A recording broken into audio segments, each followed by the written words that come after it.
மேடையில் அமர்ந்திருக்கும் என்னுடைய நண்பர் துக்ளக் புது ஆசிரியர் குருமூர்த்தி அவர்களே, இங்கே வருகை தந்திருக்கும் மதிப்புக்குரிய பொன்னார் அவர்களே, இலா கணேசன் அவர்களே, தமிழிசை சௌந்தரராஜன் அவர்களே, மேடையில் அமர்ந்திருக்கும் ஷோசாருடைய நண்பர்களே, துக்ளக் வாசகர்களே, ஷோசாருடைய ரசிகர்களே, அனைவருக்கும் என்னுடைய அன்பார்ந்த வணக்கங்கள். ஷோசார் இல்லாத துக்ளக் ஆண்டு விழா, அதில் நான் பேச போகிறேன் அப்படின்னு சொல்லி நான் கனவு கூட எதிர்பார்க்கல, நினைக்கவே இல்லை. கொஞ்சம் மனசு கஷ்டமாக இருக்குது. At the same time Thuglak வாசகர்கள் ரொம்ப அறிவார்ந்தவர்கள், விஷயம் தெரிந்தவர்கள், அறிவாளிகள். அவர் மத்தியில் நான் பேச போகிறேங்கிற ஒரு தயக்கமும் எனக்கு இருக்குது.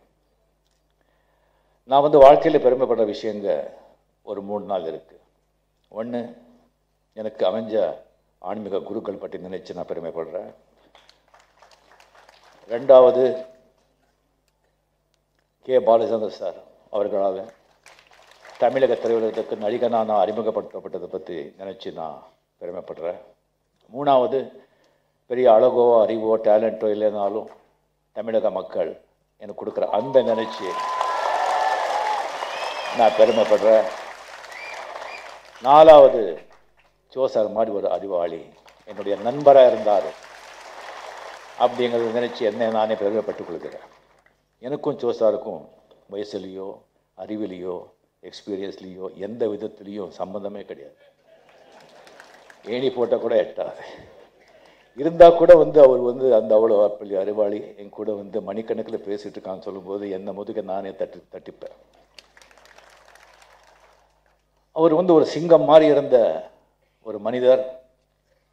ஒரு 1-2 ஆண்டு காலம் உடம்பு சரியில்லாமல் ஹாஸ்பிட்டலில் அவர் உடம்பு சரியில்லாமல் இருக்கும்போது அவரை பார்க்கும்போது மனசு ரொம்ப கஷ்டப்படும், ரொம்ப வேதனைப்படும்.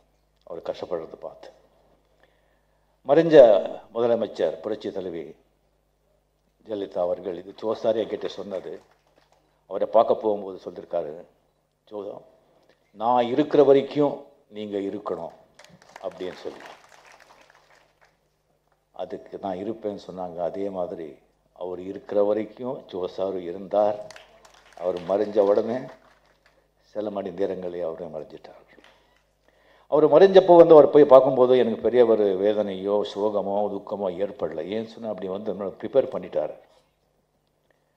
அதுக்கப்புறம் நாள் ஆக ஆக ஆக அவர் நினைவு ஜாஸ்தியாக நாட்டில் நடக்கிற சில அசம்பாவித்தனம், சில அசாதாரண விஷயங்கள், பொலிட்டிக்கல் விஷயங்கள் நடக்கும்போது அவர் இருந்தால் எப்படி இருக்கும்னு நினைக்கும்போது மனசு கஷ்டமாக இருக்குது, வேதனையாக இருக்குது.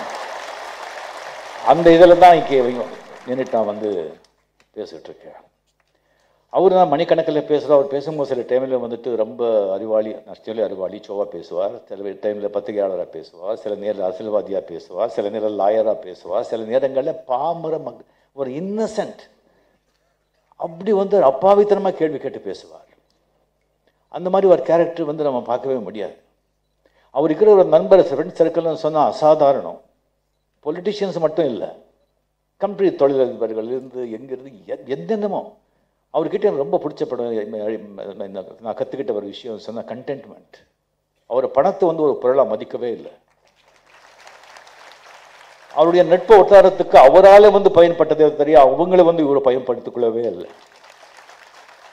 அவ்வளோ பெரிய விஷயங்கள். ஃபார் எக்ஸாம்பிள் எனக்கு சொன்னது சில விஷயங்கள் நான் சொல்லி தான் ஆகணும். பிகாஸ் அவர் நண்பர் நடந்த விஷயம் IPL அப்போ தான் பேச்சு நடக்குது. எல்லா விஷயம் அவருக்கு வந்துடும், வேறு வேறு விஷயம் வந்துடும். IPL அப்போ தான் நடக்கிறது. அப்போ என்கிட்ட சொன்னாங்க, ரஜினி இந்த IPL ரொம்ப பெருசாக வருதுன்னு தோணுது எனக்கு, இந்த சென்னை டீம் ஏன் வாங்கக்கூடாது அப்படின்னு. சார் இப்போ இருக்கிற மேட்சே பார்க்க மாட்டாங்க, அந்த மேட்ச் இந்த மேட்ச் அது இது போட்டு இதில் எங்கே சார் நமக்குள்ளே சரி போட்டுக்கிறது மேட்ச் பண்ணுறது ஸ்டேட் டு ஸ்டேட் யார் ஜெயிக்க போகிறாங்க? இல்லை சார் நான் சொல்லிட்டேன், நீங்கள் பார்த்துக்குங்க.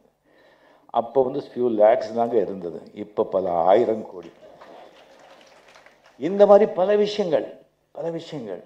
ஸோ அவர் ஷோசார் பற்றி எப்படின்னா, அவர் அந்த நையாடித்தனம், அந்த ஒரு காமெடி, அந்த டைமிங் அதெல்லாம் அவர் நினச்சி பார்க்கறது கிடையாதுங்க.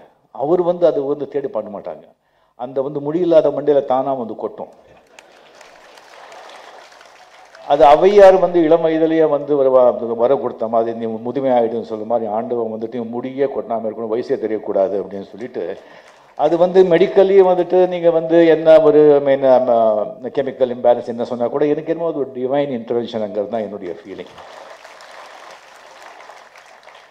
சார் என்கிட்ட வந்து வார்த்தை சொன்னாங்க, இது வந்து நான் எப்படி அணுகிறேன்னு சொன்னால் முதல்ல வந்துட்டு ஒரு விஷயத்தை நான் முடிக்கணும்.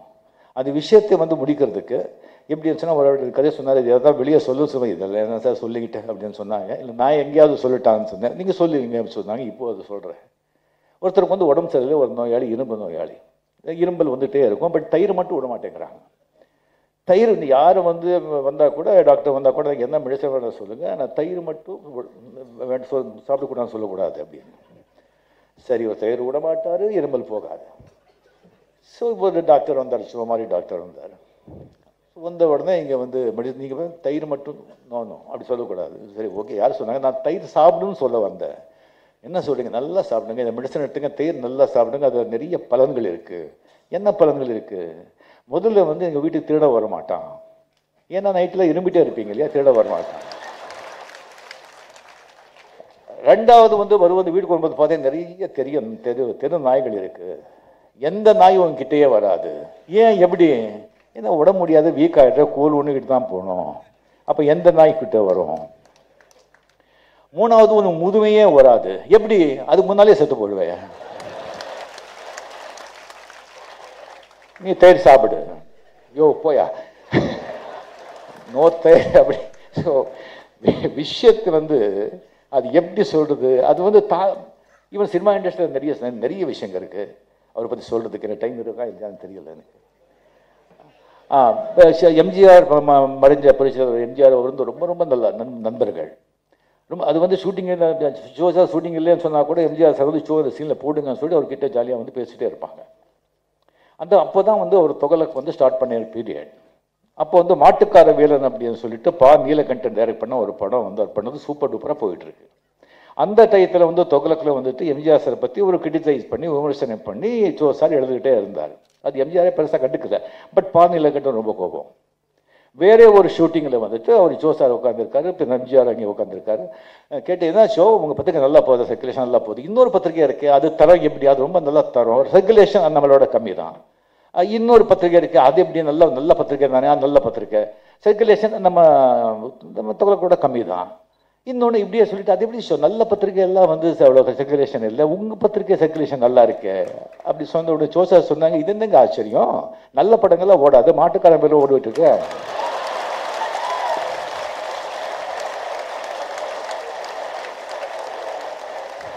இன்னொரு இன்சிடென்ட் சார் வந்து என்கிட்ட சொன்னது, அப்போ தான் அந்த முடிவு கொட்டி போயிட்டு யாருக்கும் நிறைய தெரியல, ஒரு விக் வச்சுருந்தாங்க. ஒரு விக் வச்சுட்டு இருக்கும்போது ஒரு டப்பிங் வந்து பேசிட்டு இருக்காங்க எம்ஜிஆர் சார், இன்னொரு ஹீரோயின் சார். டப்பிங் பேசும்போது எம்ஜிஆர் அந்த ஹீரோயினுக்கு ஒரு வந்து சிக்னல் கொடுக்குறாங்க கேளுன்னு சொல்லிட்டு. அவர் கேட்குறாங்க, சார் கொஞ்சம் விக் எடுங்க தலைவருக்கு எப்படி இருக்குன்னு பார்க்கணும் அப்படின்னு சொல்லிட்டு. இது சார் கவனிச்சுட்டு நான் விக் எடுக்கிறேன், அவர் தொப்பி எடுக்க சொல்லுங்க.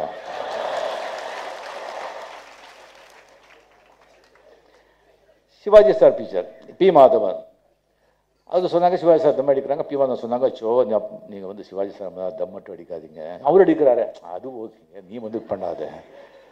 சரி நான் ஒன்று பண்ணுறேங்க, நான் டெஃபினெட்லி அவர் முன்னாலே நான் வந்து சிகரெட் பற்ற வைக்க மாட்டேன், பட் நான் சிகரெட் சாப்பிட்டு இருக்கும்போது அவர் வந்தால் கீழே எடுத்து போட மாட்டேன். இது சிவாஜி சாருக்கு தெரிஞ்சிருக்கு. அவர் வந்த உடனே இருக்கானா, சிகரெட் சாப்பிட்டு இருக்கானா, அவன் சிகரெட் சாப்பிட்ட பிறகு நான் உள்ளே வர்றேன் இங்கே எதுன்னு சொல்லிட்டு அது முடிச்சுதான் அவர் வந்து உள்ளே போவார். இந்த மாதிரி அவர் வந்து ஒரு விகடகவி.